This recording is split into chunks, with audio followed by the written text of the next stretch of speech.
Hello and welcome. My name is Andy Crook, and my mission is to help garage owners become more successful in business. And how I do that is I go live most weeks to discuss a topic in one of the 5 pillars of business as I see it. Today we're in the finance pillar and we're talking about value. And all of this has come about because I suggested garages should increase their labour rates in line with inflation recently. Nothing dramatic, just to keep pace with rising costs. And it resulted in comments like this. You just can't increase your prices. You need to give customers more. If you put your prices up, you must add value. While that sounds sensible, I do have a question. What do they mean by add value? Because the word value gets bandied about all the time. Yet very few people can define it clearly when I ask them what it means. So today, I'm going to define value in 3 practical ways. And we're going to see that value has little to do with price. In fact, we're going to separate price from value altogether. Because if you don't understand what value means, how can you add it? And if you don't know which type of value you are adding, how do you add it again? And if you don't know what your ideal customer wants or needs, how do you provide them with more value? Don't confuse price with value. They're different words with different meanings. So let's start simple and let's start there. Price. Price is what you pay. It's the number on the invoice. It's measurable, it's visible, and it's tangible. On the other hand, value is what you get. It's the benefit, usefulness, or outcome you receive in exchange for the price you paid. And here's the critical separation. Price is a number, value is a result. You can increase the price without increasing value, and you can increase value without ever changing the price. So when someone says, if you increase the price, you must add value, you need to stop and ask, which type of value? Is it utility value? Is it perceived value? Or is it enterprise value? If you don't know what I'm talking about, it's just as well you're listening, because we're going to unpack each of those now in turn. And we'll start with utility value. Utility is simply another word for usefulness. So what you're asking here is, does the product or service actually improve the desired outcome? Because that's how you improve or increase utility value. And then let's look at enterprise value.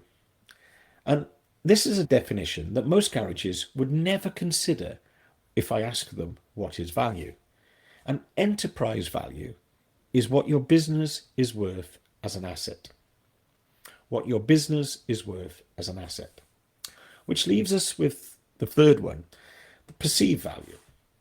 And perceived value, what I like to use to define this is something called Hormozi's value equation. Now, Alex Hormozi came out with this equation that defines perceived value. And it's this: perceived value equals desired outcome multiplied by the perceived likelihood of achievement, divided by the time delay multiplied by the effort or sacrifice.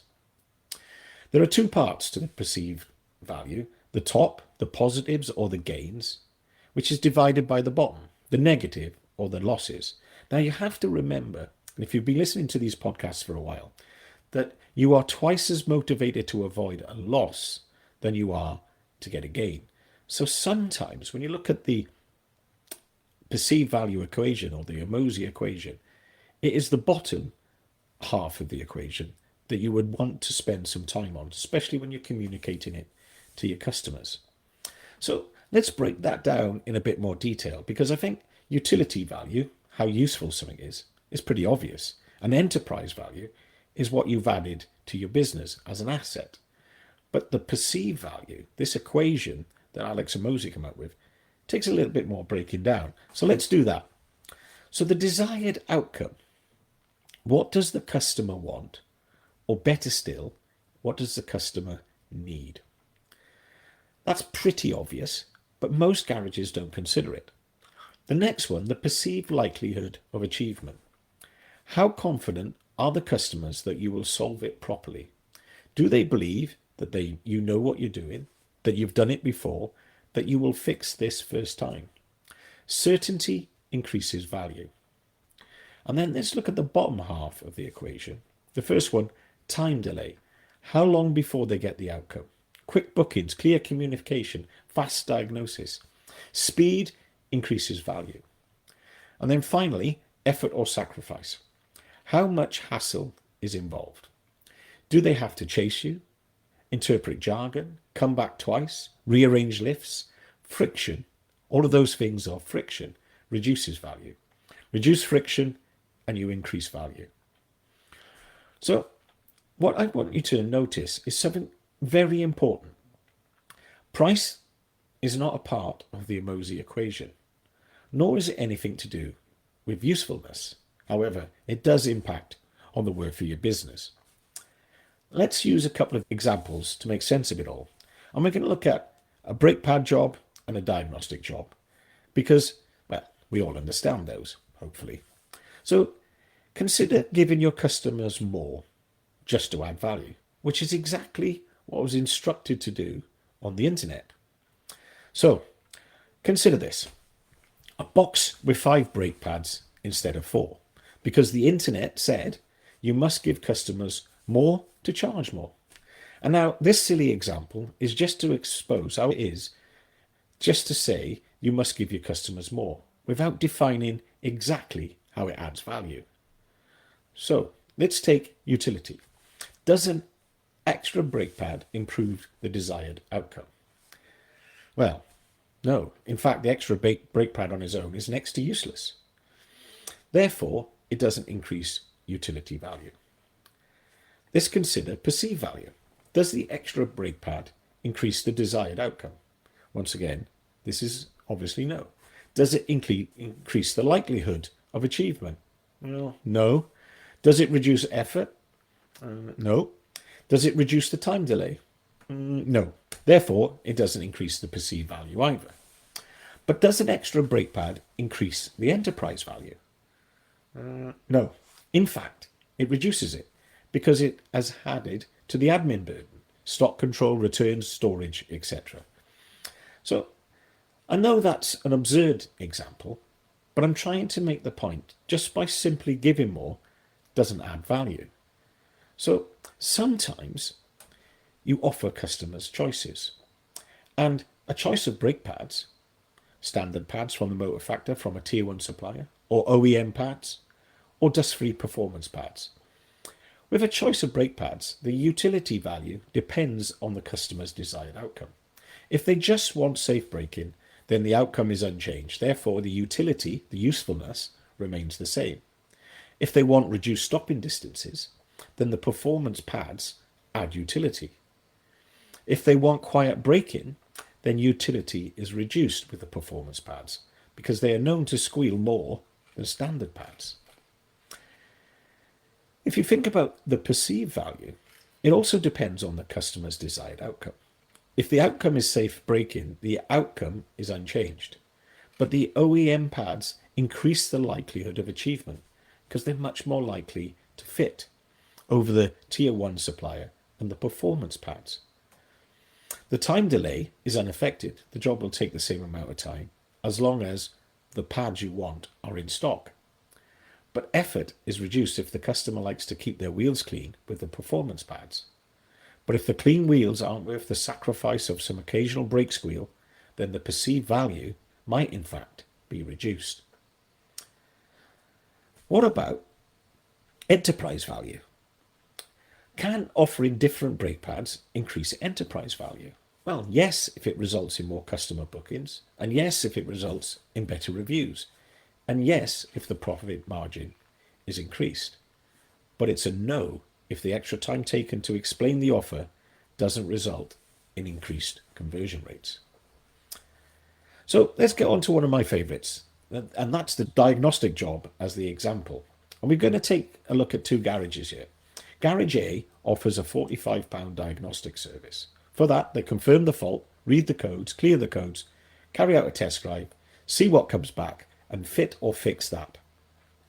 Garage B, they offer a £120 diagnostic assessment, which consists of an initial information gathering, followed by a series of tests to prove what is or isn't wrong with the fault, after which they will get in touch for authorization to repair or to advise of the next step in the process. In this case, the desired outcome the customer want is they want the light off on the dash and the vehicle to drive normally again. So let's take our three types of value. From a customer's perspective, utility value, the usefulness of the service, Garage A is the same as Garage B. So what can you do to change this? Well, reviews, social media posts, the website explainer, take them through or talking them through the process. Garage need to communicate their offer so customers compare apples with apples. Clear, not clever, is always the key with this. What about perceived value? Well, Garage A, the likelihood is low to moderate. A quick scan and some guesswork is unlikely to solve more complicated faults. However, time delay, possible multiple visits, delays for unnecessary parts, and my favourite is when they're really stuck, sending the ECU away for testing. And then effort, and sacrifice, the customer returns again and again, but the lower price could equal lower value, but it must be communicated. Now, Garage B has identified the customer need, not just the want. And the need is to identify the root cause and solve it first time. Likelihood is high. Structured testing, proper equipment and training. The time delay, a clear plan with agreed hours. So they're going to get back at agreed times. And effort, this comes in from the customer's point of view. Because they use test work, not guesswork, it will result in fewer repeat visits, a higher price, but certainly higher value. Remember, your first-time fix rates are your diagnostic yardstick. You need to communicate this to your customers. What about enterprise value? Well, with Garage A, I guess they get more comebacks, and comebacks are costly and will reduce enterprise value. Garage B, higher first-time fix rates means less comebacks, better reviews, less unnecessary parts being fitted for free. Higher prices mean more money is available in the business to invest in tools and training, all of which increase enterprise value. So how can you increase perceived value without defaulting to reducing price? Because most business owners have not decoupled price from value. Therefore, the only way they know how to increase value is to do more for the customer at the same price or to reduce the price. This is why sales are so popular. It saves the business from having to increase the perceived value of the services or to work out how to increase the desired outcome. And we've already explained this, but things that increase the desired outcome are better explanations, clear guarantees, selling the sizzle, not the sake, sell what the customer wants or needs, sell outcomes, not parts and labour. So how do you increase the likelihood of achievement? From the customer's point of view, you need to show evidence, show your process, display your qualifications. How do you reduce the time delay? Faster bookings, clear timelines. Stop wasting your time on your C and your D type customers and prioritise your A and your B types. How do you reduce customer effort or sacrifice? Once again, it comes down to clear communication, no jargon, less repeat visits and more first-time fixes. It's a mindset thing, because if you are blaming money, the market, your model, or the method as to why you can't increase value without reducing prices, you have limiting beliefs around value or even possibly money. So if we go back to those keyboard warriors right at the beginning that inspired this topic, which value did they mean when they said if you increase your prices, you must increase value? Is it utility value, perceived value, or enterprise value? It's difficult to work out, isn't it? Could they even define which of those values they were asking me to increase? which does make it hard to add to. But I tell you what they also missed, and that's because they probably sell their services, labour and parts, and they therefore are committed to competing on price. Because if you sell outcomes, you compete on added value. If you want to find out more about this, check out the Work or the Shop episode, because I cover this in some detail in there. And understanding your customers' wants and needs always makes it easier to add value because you're selling the outcome that they want. Remember, price is what you pay and value is what you get. Value is about the usefulness, perception or worth of something, not the price. If the outcome, certainty, speed, effort or sacrifice remain unaffected, then the value is always the same, even if the price changes. Adding value does not automatically mean extra, doing more, or low prices. It means increasing the desired outcome and the certainty while reducing the time delay and effort or sacrifice.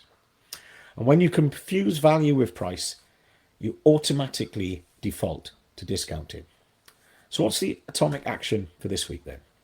Well, pick a service in your garage and then find one way to increase the desired outcome or the likelihood of achievement, or one way to reduce the time delay or customer effort.